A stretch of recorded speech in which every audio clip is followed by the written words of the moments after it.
I'm sitting in a cafe in Prague right now, drinking coffee that costs less than the bottled water back home, and I just listened to the most unhinged voicemail I've ever received. But let me back up because this whole situation is insane. I'm 38, been doing pretty well for myself. I run a small but profitable logistics company that I built from scratch over the past decade. Not rich, but comfortable. Own my house outright, no debt, got a healthy retirement account, the kind of stability that apparently makes you a target. Met Jennifer about a year ago at a friend's barbecue. She's 36, works as a real estate agent, has an 18-year-old son named Tyler from her previous marriage. Right from the start, I made my position clear.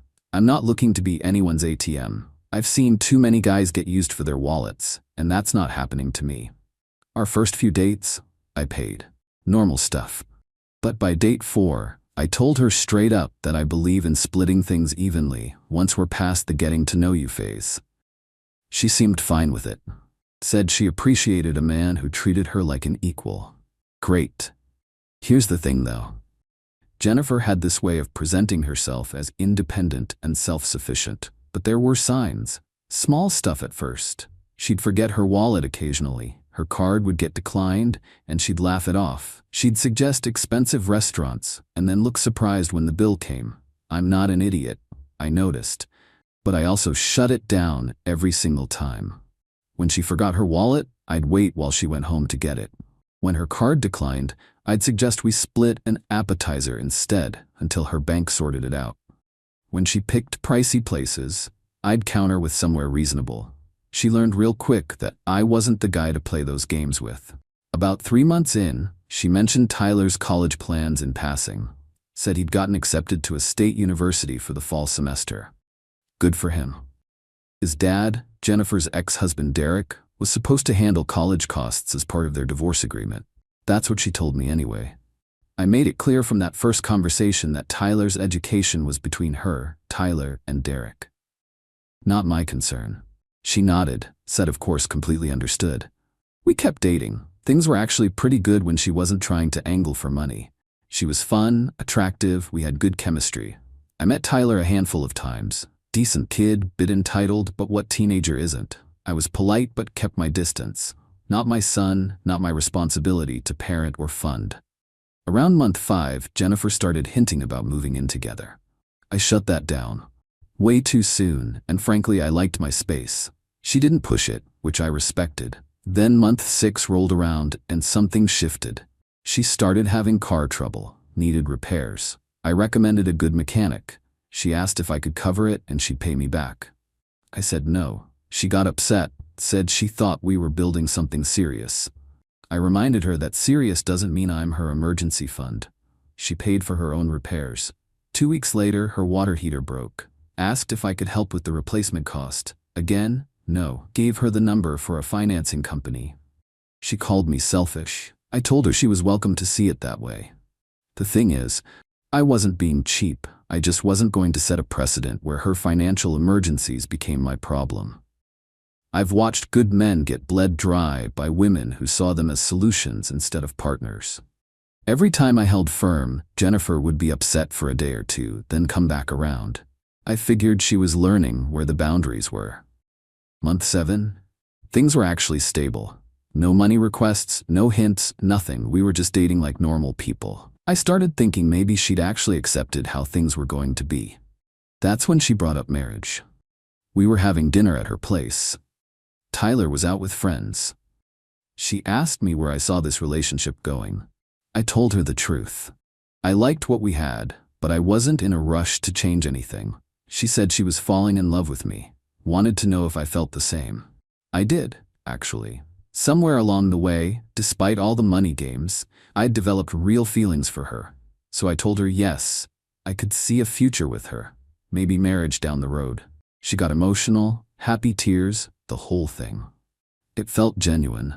That night, she brought up Tyler's college again, said Derek was refusing to pay, something about losing his job and not being able to afford it anymore. Said she was panicking because the fall semester was coming up and Tyler would lose his spot if the tuition wasn't paid soon. I listened, expressed sympathy, and asked what her plan was. She said she was looking into parent loans, but her credit wasn't great because of some issues during the divorce. Asked if I had any advice. I suggested Tyler defer for a semester, work, save money, and start in the spring when they'd figured out the finances, or community college for 2 years, then transfer. Plenty of options. Jennifer got quiet, said she'd think about it. I thought that was the end of it. 2 days later, I came home from work to find her sitting in my driveway. She had a key I'd given her for emergencies. I asked what she was doing there. She said we needed to talk. We went inside. She sat me down and said she'd been doing a lot of thinking. Said that if we were serious about a future together, we needed to act like a team. Said Tyler's education was important and it affected our future as a family. Then she said Derek completely backed out. Confirmed he wasn't paying a dime. I saw where this was headed. I asked her directly what she wanted from me. She said the tuition for Tyler's first year was $40,000. Said if I truly loved her and saw a future with us, I would help with this. Not pay for all of it, she was quick to say. Just help. Maybe cover this year. She'd figure out the rest. I sat there for a minute. Then I asked her if she was making our relationship contingent on me paying for her son's college. She backtracked immediately. No, of course not. She just thought since we were talking about marriage, this was something we'd handle together. I told her no. Tyler wasn't my son. His education wasn't my financial responsibility, and I wasn't starting a marriage by dropping 40 grand on someone else's kid. She could explore loans, Tyler could work and defer, there were options. But I wasn't one of them. She got upset, said she thought I cared about her. I said I did, but that didn't mean I was a checkbook. She left angry. The next few days, she blew up my phone. Long texts about how relationships require sacrifice. How if I really loved her, this wouldn't be a question. How Tyler was part of the package and refusing to help him was refusing to accept her. I didn't engage much, just kept saying my position hadn't changed. Then she switched tactics. Started sending me information about Tyler's program, how good the school was, what an opportunity this was. Sent me screenshots of Derek's texts where he confirmed he wasn't paying. Tried to make me feel guilty. I felt bad for the kid, honestly. Not his fault his parents couldn't get their finances together. But that still didn't make it my problem. Week 2 of this pressure campaign, Jennifer showed up at my house again. This time, she was different. Calmer. Said she'd been unfair, she understood my position, she just loved her son and was desperate. Said she wasn't going to ask me for money anymore. Then she said she'd been thinking about my comment about marriage. Said maybe we should just do it. Get engaged, start planning a wedding. Said if we were going to be a family anyway, why wait? I was suspicious, but also, honestly, caught off guard. I had been thinking about proposing eventually, maybe around the 1-year mark. But she was sitting there looking at me with these hopeful eyes, talking about building a life together. I made a mistake. I let my guard down. I didn't propose right then, but over the next week, I started actually considering it. Looked at rings. Thought about how I'd do it. Jennifer was back to being sweet, affectionate, no mention of money. It felt like we'd gotten past the rough patch. 3 weeks later, I took her to this nice restaurant overlooking the water. Had the ring in my pocket. I was nervous as hell. Halfway through dinner, I did it. Got down on one knee, the whole traditional thing. Asked her to marry me. She said yes. Cried. Kissed me. Everyone in the restaurant clapped. It was a whole moment. We got back to her place that night, and she immediately started talking about wedding plans. Wanted to do it soon, maybe in 4 months. Said she'd always wanted a spring wedding. I was good with that. We'd been dating almost 10 months at that point. Wedding would put us past a year together. Seemed reasonable. Then she said, almost casually, that she was so relieved we were getting married, because now Tyler's college situation could finally get sorted out. I asked her what she meant. She said that now that we were engaged, we were basically family, and she knew I'd come through for Tyler. Said the payment deadline for fall semester was in about 6 weeks, and she'd been so stressed, but now everything would work out. I just stared at her. Asked her directly if she just said yes to my proposal because she thought it meant I'd pay for college. She laughed. Said no, of course not, but that being engaged meant we were a team now, and teams helped each other. Said 40,000 was nothing compared to what we'd spend on a life together. Said she'd already told Tyler the good news, that his stepdad was going to make sure he could go to school. I felt something cold settle in my chest. Asked her when exactly she told Tyler this. She said this afternoon, after I'd texted her to wear something nice for dinner. She'd figured out I was proposing, so she knew. Before I even asked, she knew I was going to propose, told her son I was paying for college, and then accepted my proposal with that already decided in her head. I asked her what would have happened if I'd proposed and then still said no to paying. She got defensive. Said that wouldn't happen because I loved her and Tyler. Said I was being paranoid. I stood up, told her I needed to leave. She tried to stop me, said we needed to talk about the tuition payment. I walked out. Drove home, didn't sleep. Spent the whole night thinking about every interaction we'd had. Every time she'd asked for money. Every time I'd said no. Every time she'd backed off and then come back with a different angle. This was just another angle. The longest con. The next morning, she called. Asked if I'd had time to think. Asked when we could go to the bank to set up the tuition payment. Said the deadline was getting closer. I told her to come over. She showed up within an hour, smiling, looking excited. Probably thought I'd come around. I handed her the ring box. Told her the engagement was off. She looked confused, asked what I meant. I said exactly what I said. We weren't getting married. This whole thing was a setup to get money for Tyler, and I wasn't doing it. She panicked.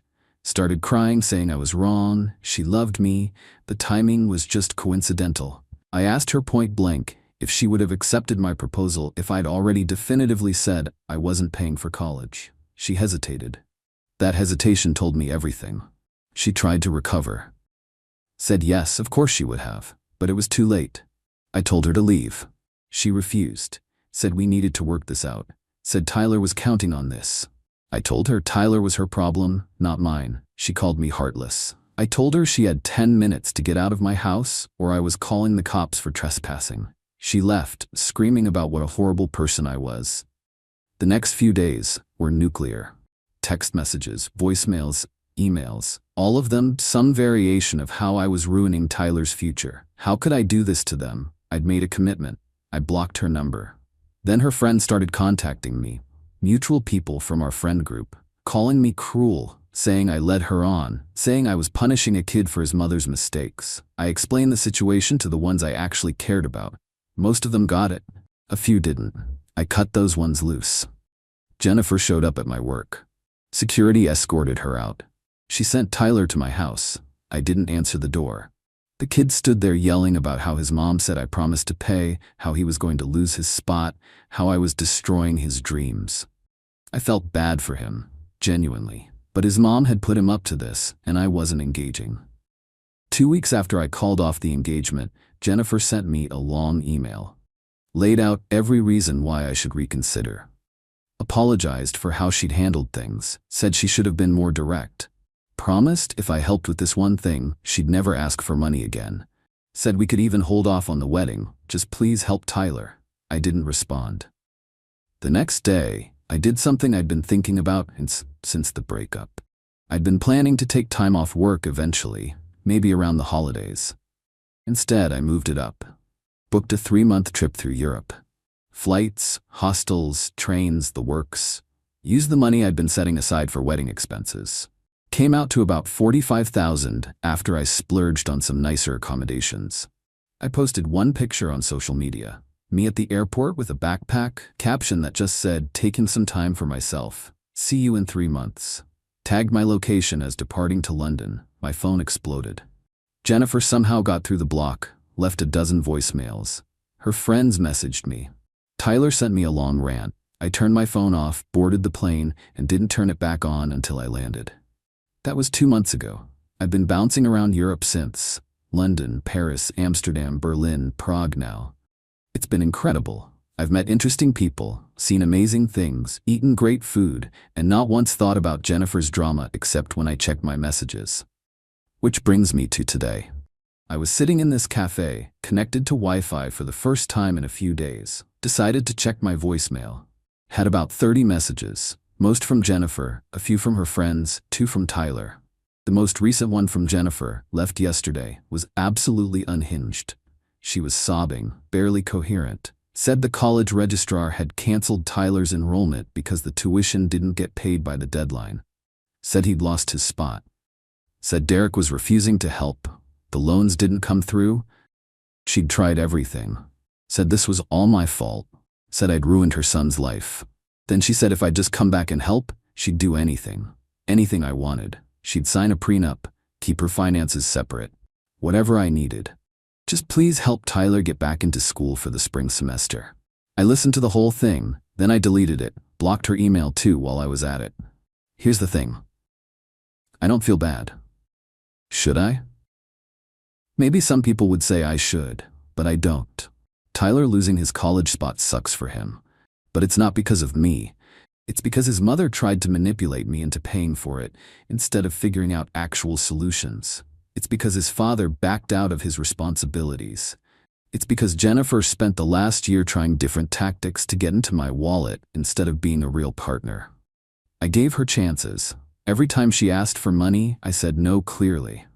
Every time she pushed, I held my line. I never once led her to believe I'd be Tyler's financial support. The proposal wasn't contingent on anything except us building a real relationship. She's the one who twisted it into a transaction. And now she's dealing with the consequences of her choices. Tyler can take a gap year. He can go to community college. He can work and save. There are paths forward that don't involve trying to guilt trip your ex-fiancée from across an ocean. Meanwhile, I'm in Prague, about to head to Vienna next week, then Croatia after that. I've got one more month of this trip, and I'm using every day of it to reset and figure out what I actually want. One thing I know for sure. When I get back, I'm done with women who see me as a solution to their problems instead of a person. Done with subtle manipulation. Done with guilt trips about being a team when it only goes one way. Jennifer thought she was clever. Thought she could work the angles until she got what she wanted. Thought a proposal would lock me in and make me feel obligated. Instead, she lost a partner who actually cared about her, and I got a 3-month European vacation funded by money she thought she was going to access. I'd say I hope she learned something from this, but honestly, I don't really care if she does or not. That's her journey to figure out. Mine involves a train to Vienna tomorrow and absolutely zero regrets.